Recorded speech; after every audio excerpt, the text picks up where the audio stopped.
Hey everybody, can you hear me okay? Cool. So yeah, like Joe mentioned, my name's Chris. We're going to talk about avoiding query pitfalls. I just wanted to say real quick, I'm happy to see that everybody came to MongoDB World. I'm very surprised and pleased to see that you guys are all attending this talk. So let me ask a question first. Has anybody in this room tried to tune a MongoDB query before? Yes, okay, me too. So Chris Harris, my favorite topic is the queries and indexing aspect of MongoDB. Basically, I do that all day long, so I'm very happy to be here to talk to you guys about it today. So this afternoon, what we're going to do is we're going to talk about a few things. I'm going to give a quick slide about motivation, although anybody that has tried to tune a MongoDB query before will already kind of understand the importance of this.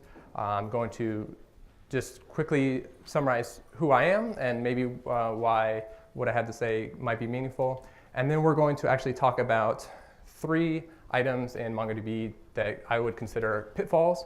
And these are usage of blocking stages, using the $or operator, and using case-insensitive queries. I would say that these are probably present in 75% of the query tuning cases that I work on. So we're going to talk about these specifically, and hopefully you'll understand a little bit more about indexing in general and how you can use it to your advantage in MongoDB. Cool. The power of query optimization. So query tuning results in improved performance, and also importantly, it commonly reduces the hardware utilization needed to run your workload. So you can generally run the same sort of queries and commands against a cluster that's running on smaller hardware when you have appropriately indexed the environment. So this obviously leads to nice benefits such as improved stability in your environment and less spend on hardware. And when we go through these tuning exercises, it is not uncommon at all to actually end up with queries that run 99% or better in the end than prior to any tuning of the system. Cool. So about me, I'm a technical services engineer at MongoDB. That means I work on the support team. I've been here for 2.5 years now already. I can't believe it's gone that fast. We also have an internal technical experts program, and unsurprisingly, I'm a member of that, focusing on queries and indexing. Prior to that, I worked on data warehouse optimization at a large company. And so I've been doing query tuning for a few years now. What all this means to you, if you are one of our customers, is that when you call, I will probably pick up the phone and help you with your issue. Fortunately for me, turning it off and on usually doesn't help, so it's usually a little bit more involved, and I enjoy doing these kind of puzzles and figuring this out. Okay. There's a few other people that we need to know for this conversation. The first is Asya, and for the purpose of this talk, Asya will be a DBA at Acme Game Incorporated, and she is our MongoDB champion. She loves MongoDB, she's been using it for a while, and she's brought it into the environment. In addition to Asya, we've also got a number of stakeholders, such as developers and leadership team, that is going along the ride with us. These folks have been using relational databases historically and would like to use them in every project they possibly can. So currently, Acme Game Incorporated is working on a big project, which they're just announcing, which is going to be called Short Fight. This is going to be a brand new battle royale game. They're going to launch it imminently, and they're super excited about it. So far, the game is nearly complete. The developers have learned a lot about MongoDB from Asya during this process. So for example, she has taught them that indexes support efficient query execution in MongoDB. So if we have a collection over here of documents and we want to find a single document over here on the right, then we can throw an index on top of this and we can quickly identify the single document that we're looking for as opposed to scanning through the entire collection looking for it. The app is currently undergoing stress testing prior to release, and unfortunately the stakeholders have a number of concerns that they are about to pull the plug on the project unless we can resolve for them. So concern number 1, listening to Asya, the developers have gone ahead and created an index on the gamer tag field. Unfortunately, they have a query that is looking for a gamer tag and sorting on score, and it's taking several seconds to execute. Even with their QA load, which is much smaller than what they expect in production, this is not going to be acceptable performance. Great. So they went ahead and noticed that they have another field in the query, so they went ahead and added the index on score, and unfortunately, it didn't help. Asya is not sure what is going on, so she gives me a call. because she doesn't want these stakeholders to believe that MongoDB is not web scale. Great, so Asi and I get on the phone and we start talking about blocking operations. So what is a blocking operation? Formally, it's an operation that is going to require all of its input to be processed before it produces any output whatsoever. The opposite of this would be a fully pipelined solution where you can basically stream your results as you confirm that they are going to be returned to the client. The most common place that you'll see this is a sort operation in MongoDB. So let's actually try and take a look at what this looks like visually. So we've got a couple things going on here. On the left side, we have our database server. On the right side, we have our client, and as well as our happy user up there at the top. Happy user has just submitted a query. He is looking to find 3 specific documents in the collection, and he's also requesting that they come back in a specific sorted order. So when we do not have an index to support our sort, what is going to happen is we're going to begin scanning the collection. We'll start with the first document. We're going to see if it matches our gamer tag, yes, no. This one doesn't, we move on. We repeat the process. We get the second document, and we check if it matches, it doesn't, move on. Repeat, repeat, repeat, repeat, repeat, repeat. Finally, we get to a document that actually is matched and will be returned to the client. This is great, right? User's still happy, we're ready to get results. We identify this document, we know it's going back to the client, and we put it in a bucket on the server. This is unfortunate for the user because he has still not seen any results back. Okay, what happens now? We continue the process, right? We're going to keep scanning our documents until we identify the second one, put it back in the bucket. Keep scanning, keep scanning, keep scanning. Third document goes in the bucket as well. So user's clearly not very happy about this. All this time he has submitted his query, he is just waiting to get the results back, and we can't provide them because we haven't finished processing all of the input yet. Okay? We continue along this path, we finally get to the end, great, we're excited. Unfortunately, we still have to actually sort the results. So depending on the size of the result set, this sort operation might take a while. Finally, at the conclusion of this sort, we can return the results back to the user. And overall, the user had a very terrible experience because it took a long time. Okay? We can compare this against a sort without blocking. And in this case, we've got an index that is providing the sorted order. Right? So now we've rearranged the collection effectively. And what we're going to do is we're going to look at the documents in the order that they should be returned to the client. So great. Right away, the first one we go to, this document matches. This document is first based on the ordering of the sort. We can return it straight back to the client, which somewhat surprises him. We move on to the second document, it matches, it's in the requested sorted order, we can send that back, do the same thing with the third one, and now we're all done. We do not have to do any more work on this, this collection, and the only documents we touched are the documents that got returned back to the client, which is great. So Asi then asked me, what other blocking stages are there? Well, so I mentioned the most common is sort. You can find sort in both aggregation and the find framework. In addition to this, you've got other aggregation operators such as like group, bucket, count, stuff like that. All of these are similar operations where you need to process everything you've got before you can return results to clients to make sure that they are correct. If you don't do this, then you might end up sending them partial results or something along those lines. So if you were grouping something, you have to make sure that you have all of them before you give them back. Great. So we have a sort, we have a blocking stage. What can we do with them? So as we just saw a second ago, with sorting itself, what you want to do is you want to add a supporting index. I commonly get the question, is it worth the overhead, right? So there is some marginal right overhead associated with creating the index. Is that worth it? The answer is almost always yes. So blocking sorts, they're going to slow down your operation itself. They're going to increase the resource utilization on the server, right? Because you have to use memory to sort it, you have to use CPU to sort it, and you don't have to do any of those things when you have an index that supports the sort. So it's really important that if you have sorting operations and you want to run them quickly, you need to add the supporting index. I also mentioned that there are other blocking stages that are not sorts. What do we want to do for those? Well, the first thing is just to ask yourself, do we need this blocking stage, right?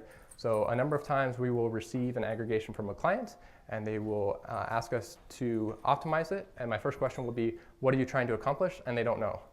So it's really important that just because someone wrote an aggregation or you have an aggregation, you need to take a look and check that what are you trying to do in terms of your business logic, right? Do you have to do that count, or can you do something else, right? In addition to that, can you do it in a different manner? So instead of doing a count at runtime, can we do an incremental update to some field value somewhere and then just retrieve that at runtime? If you do need the blocking stages, these overhead, then one thing to consider is if this is an analytical workload, can you just offload this to the secondary? So a lot of times when you're doing these blocking stages and other operations that require a larger set of documents than your transactional workload usually touches, what you do by running an aggregation like this on the primary is you distort the working set. So rather than doing that and potentially impacting the transactional performance on your primary, you can just move those queries to the secondary where they can run without having that same sort of impact. So definitely take a look at that. So we had the performance of this query not being up to par. What we did is before we created the index, it was running in 1.5 seconds, and afterwards it ran so fast that the graph didn't even pick it up. So that's great. We've convinced one of our stakeholders that MongoDB is okay, but we still got 2 to go. Our second stakeholder speaks up and is saying, well, that's great, that's fine, but now I've got a query, and when I do an AND with 2 fields, it works great, right? So if I want to find the documents who have a gamer tag of ace and whose score is greater than 9,000, that's no problem, it comes back quickly. If I want to find the similar query with a $or operator, where I want to find all documents that have the gamer tag ace or have a score of greater than 9,000, and it's quite slow. This doesn't make a lot of sense to us here because we just created a compound index with both of these fields. So what's going on here? What can we do about this? In order to address this, we have to understand a little bit about what $or is doing logically. And again, this goes back to understanding the business logic and what you're trying to achieve. So it's easier to start with $and. So when we have $and, we've got 4 documents on the right, 2 with a gamer tag of ace, 2 with a gamer tag of Bob, and 2 different scores there. And when we have the query that ands the 2 fields together, only one of these 4 documents is going to match our result set, right? So if we take these same 4 documents and we throw them into just a virtual space, we have something like this.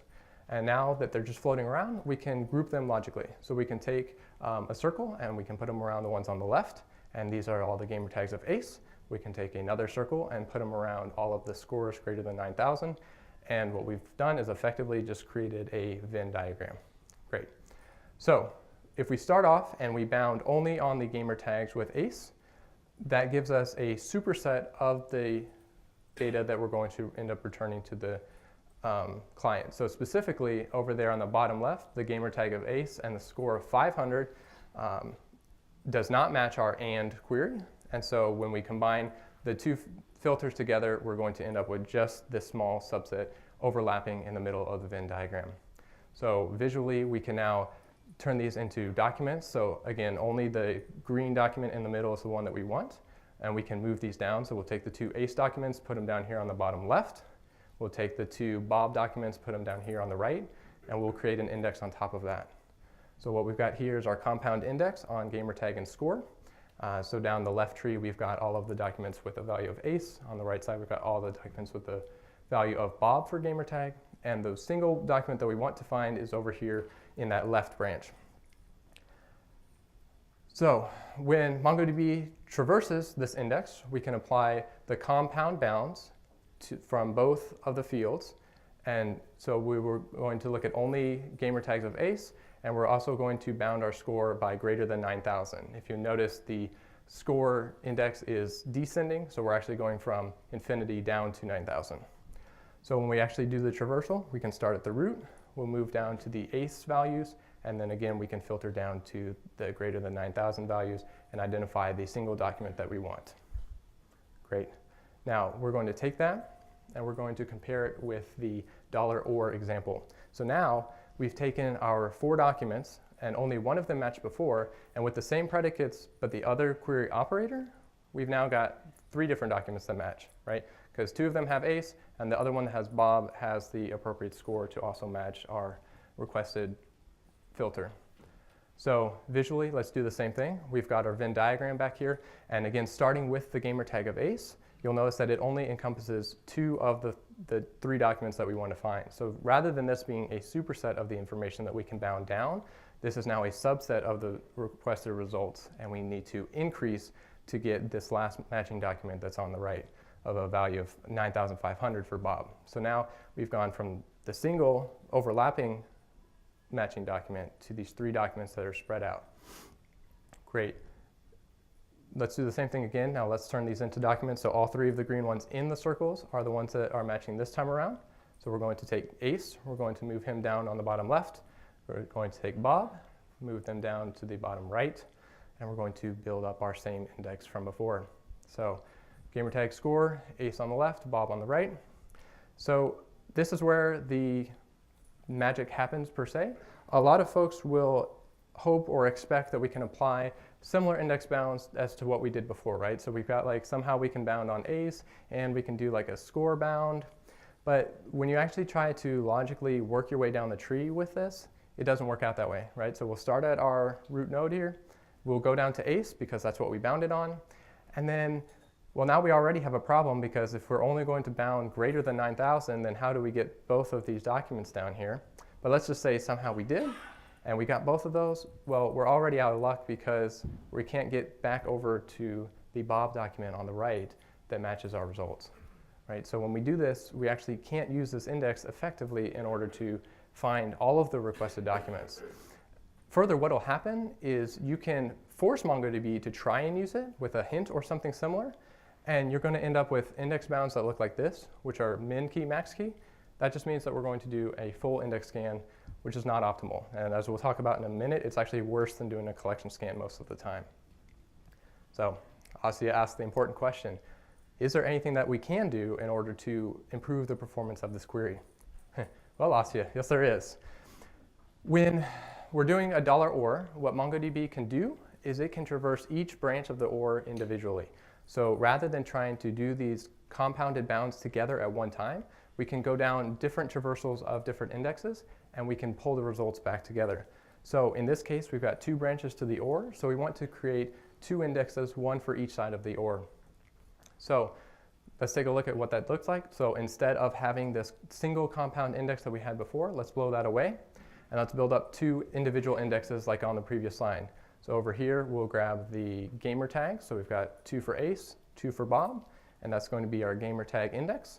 Over here on the right, we're going to have our values of scores of 500, our scores of 9,500, and we're going to build our score index. Now, when we do an explain, we'll get 2 separate index scans. The index bounds will be what's called tightly bound for each of them, and actually traversing down the 2 indexes will look something like this. So we'll start with gamer tag on the left, we'll find the Ace node, and we'll go down to the 2 documents underneath it. So we have identified 2 of the 3 that will match.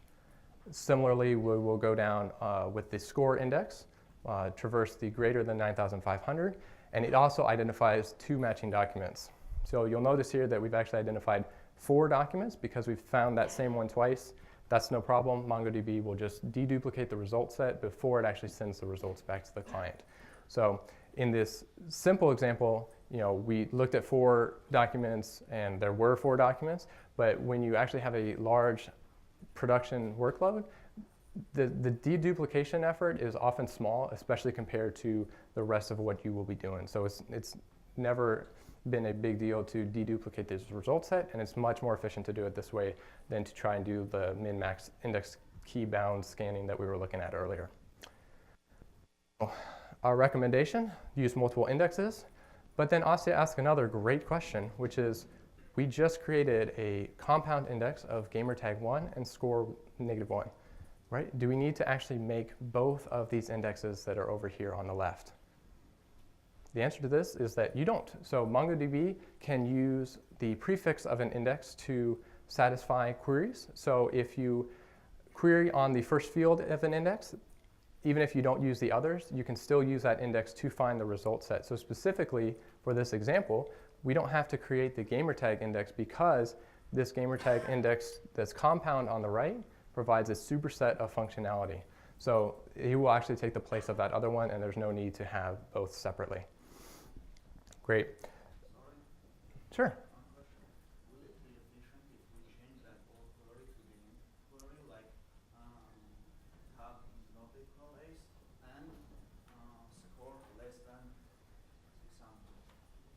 So the question for everybody that couldn't hear is, would the query with the $and be efficient using that index? And the answer is yes.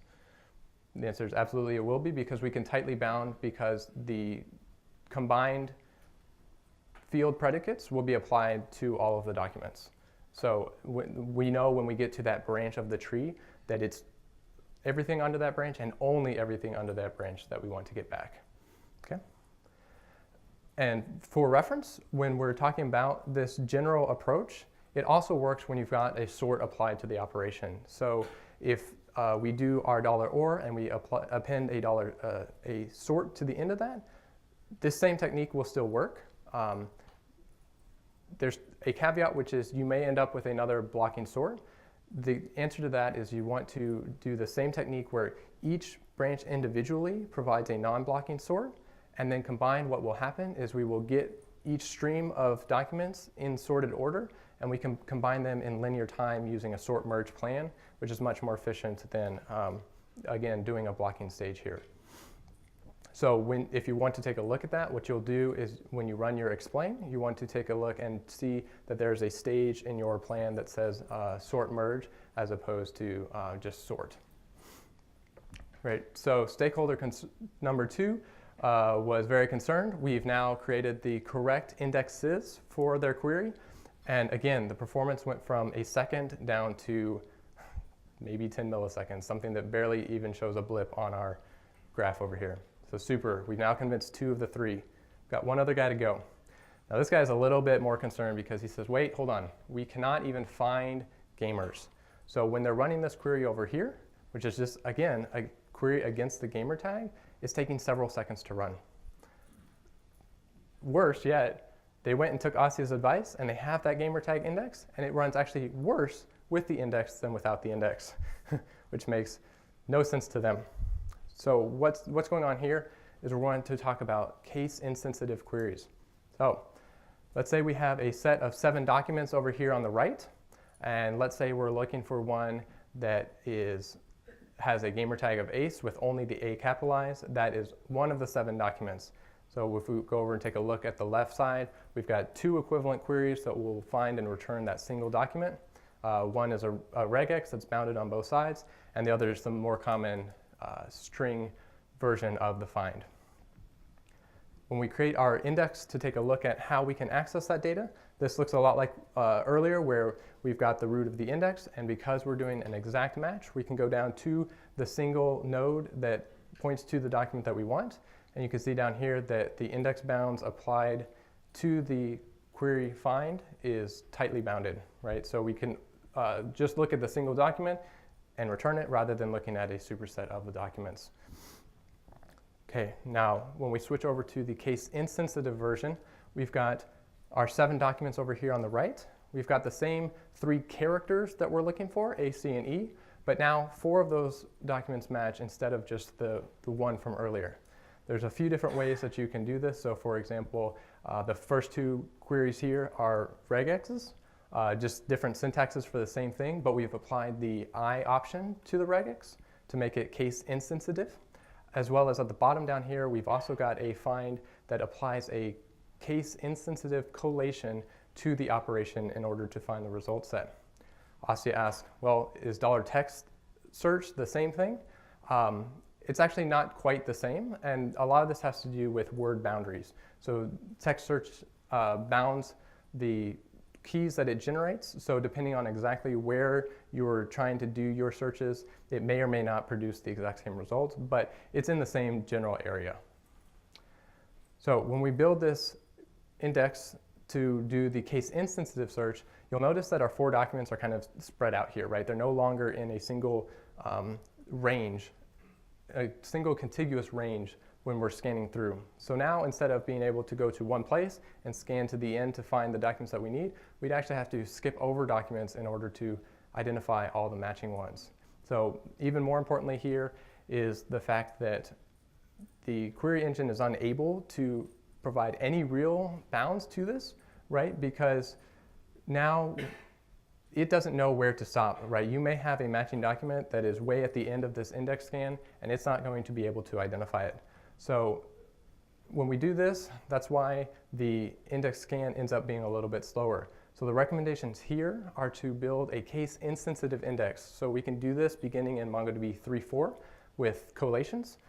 So what that looks like is you will create an index, and in addition to the actual keys that you apply, you're going to apply a collation here, and you're going to apply a strength that is less than the default of 3. So in this case, a strength of 2 will yield case-insensitive results. So we can run our query and apply the same collation, and it will return back the exact 4 documents that we were looking for. And most importantly, the index will be tightly bounded to pull exactly this set of documents. It's worth noting here that I've explicitly added the collation to both the index and the query operation, but the indexes will pick up the same collation as the underlying collections. So if you go ahead and build your underlying collection with the case-insensitive collation, then your index will go ahead and pick that up as well. Another approach to this, which used to be pretty common, is to just store an extra copy of the data that's transformed to a specific case. So you can have, for example, you take your input, you store it, you save 2 copies, you save the plain input, you save a copy that is transformed to lower string, and then when you run your query, you also do the same transformation to lower string, and then you'll have your exact match, but you can still return the other original value of the field. So our stakeholder number 3, who was pretty concerned about all of this, he's taking a look at the results here, and in the lower graph here, which is the darker blue, that was the execution runtime without the index, which was just under a second. As I mentioned, the runtime with the first index was actually poorer because we were doing the full index scan plus fetching the documents. So that's actually increased over there on the left side to over a second and a half. And the runtime with the collation is down there at the bottom, again, invisible on this graph because it's so fast. So to summarize a few of the things we talked about, you want to try and work smarter, not harder, right? We don't want you spending more money on hardware when we can do things more efficiently.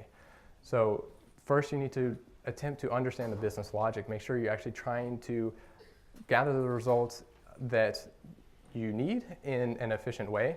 The second thing is to index appropriately and to make sure it's the right index to support the query. Just because you've created an index doesn't mean that the database is using it or that it's using it in the manner that you think it is. So it's always important to check on things like this, check on the explain, check on metrics that are available in the Atlas graphs, right? It will talk to you about the query executor and query targeting. Make sure that those are not poorly done so that you don't end up with performance issues in your environment. So specifically, we talked about 3 things today so far, which are blocking stages, so $sort, make sure you have the index that actually supports the sorted order. You've got usage of the $or operator in general, and you've also got case-sensitive queries that you need to take care of. Finally, there's an additional thing here, which is leverage the performance advisor. So Atlas has this great tool called the performance advisor. It takes a look at the output that you guys are generating in your MongoDB logs, and if it notices anything that is performing poorly, it'll actually give you a recommendation. So specifically, when we were doing our first one here and we were looking at the compound index that was needed for the sort, I was running that operation before creating the index. Atlas Performance Advisor noticed it. You can see down there it's got the gamer tag with a value and it's sorting on score. It noticed that poor performing operation and it went ahead and advised that I should create a compound index with gamer tag and score, which is the exact same advice that I just gave you guys. So countdown to short fight. With all of this, the team is like super excited and they're very confident that MongoDB will be able to hold up to the load and that the game will be a hit. So great. What questions do you guys have?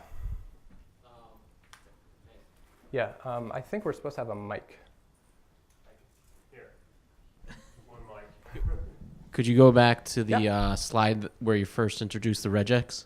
Yeah, absolutely. So that one? Even further back. Further back is? Like backwards. Like go, you introduced it earlier. I mean, what I'm trying to get at is I think I saw the RegX unbounded. Yeah. So when I had it on here, it was unbounded. Yep. Yes. Mm-hmm. So how do we solve that problem? So unbounded RegX is tough, right? Because when you're doing that, you are looking for a string that it can be anywhere in your query. So you are looking for a string that can be anywhere in the field for the document, right? So there's no way in general to tightly bound an index to that. This sort of comes down to a specific use case. So in some situations, you might try storing an array with the different lengths of the string. There's a few different approaches, but it really comes down to your specific situation. If you want to talk some more about that, I'm actually doing Ask the Experts after this, so we can kind of talk about your specific situation and how to handle that. Okay. Does it matter if it's case insensitive or not for this kind of query? It's still inefficient. Yeah. Okay. So that's another really common operation that I'll see is an unbounded RegX in general. Right. Will show up there. So the key there is that you want to have the left side bounded so that we know where to start in the index. Okay. Thank you. Yeah. Good question. Pass it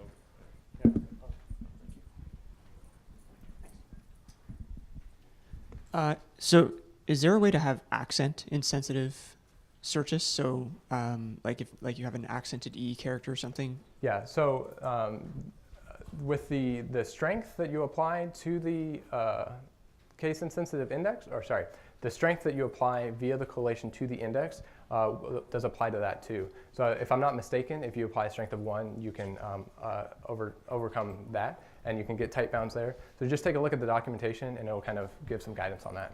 Cool, thanks. Yeah, good question. I'll get to the back. So it seems to me like the generated field solution that you sort of touched on briefly is a solution to a general set of problems where you have a calculation as the result, and that's causing your query to be de-optimized. It's some more modern versions of MongoDB will special case some of these things, but it seems like you still want to handle a broad class of this problem via generated field. Yes. Yeah, so if I understand correctly, you were talking about querying against something that is not already stored in the document? Correct. Right, yeah, so that's kind of a general thing across all databases, is that when you do something like that, the index obviously has to index what is presently in the document, right? So if you're trying to query on a generated field, the general approach is going to be bound it as you can, because we don't have anything like a generated index yet. Does that make sense? Right. Yeah. So it seems like for there you want to generate a field for either part of all of your results. Yeah. If you can do anything in order to bound the search space for more specific querying later, yeah, that would be great. It would be very efficient.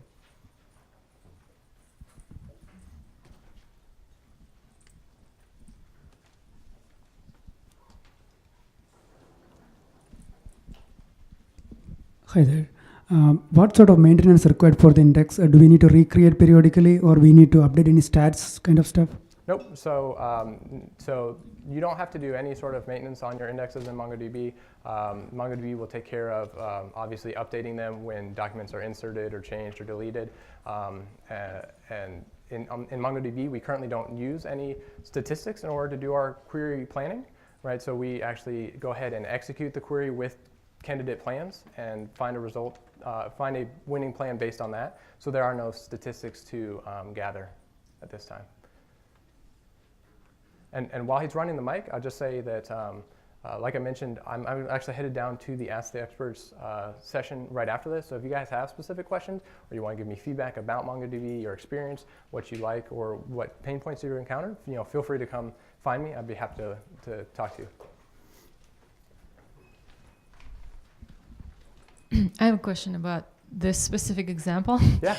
If you had a compound index on several fields, does this option for collation apply to all fields? So it will apply to all fields on a given index, right? So let me back up. Are you asking about the query itself or the index? Let's say index. Okay, so yeah, when you create the index, the collation will be applied to any of the string values any string values for the keys that are encountered in the index. Okay. What about for the query? Yeah, and similarly, it'll be applied in the query as well. Like you can, at this time, I don't think that you can apply the collation to a specific field. I can double check that, and that'd be a great feature request that we could look into adding if we don't have it. Can I ask one more question? Yeah, sure. So if you have a compound index on several fields, let's say A, B, C, and then your query contains A and B, Mm-hmm. can you, in that specific order, Mm-hmm. can you use that index? Yes, you can. So the important thing is that you must have the prefix. So the beginning of the index is you must use those fields in your query somehow. So what we can't do is we can't, if you have the index A, B, C, D, like you said, and you're querying on C and D, we won't be able to use that index because we can't bound the beginning of it. So we'll have to do basically a full index scan anyways. Okay, thank you. Yeah, absolutely. Just to further on that topic, there is a page on our documentation that talks about using queries to support, using indexes to support multiple queries, so you can kind of find some more information about those specifics there. One more question. Will removing big amount of collections from documents from our collection impact on performance of that index or no, on some index? So, I mean, if we have billions of documents and we are removing millions documents from different parts of collection, yeah. will it impact on index? So generally the answer is no, right? So generally you don't have to do any extra maintenance on your index itself, which is what I mentioned a moment ago. However, this is a B tree, right, that needs to be balanced. So if you do a big change in the data, there's really no harm in doing like a rebuild of the index or a resync of the data, because generally what will happen is your data will become more compact afterwards. So while I wouldn't say it would be really necessary in terms of like performance of using that index later on, certainly there are some benefits to maybe consider rebuilding if you do a large operation like that. Cool. Last question.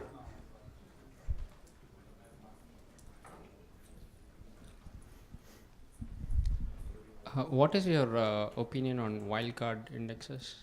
Wildcard indexes, can you give me an example? Like if you want to do wildcard searches, I think MongoDB supports index where you can have a bunch of fields be a text index. Yeah, so via text index, we do have wildcards, so it'll index any text value there. Those are great and helpful. In addition to that, kind of related to that, we've actually got a project going on for indexing all paths. So that might be something, depending on your use case, that would be interesting. But yeah, the dollar text search should be, if that's what you're going for, you don't know the specific field that you're going to be needing, then the wildcard index for text should work great. Thank you. Cool. Thanks, everyone.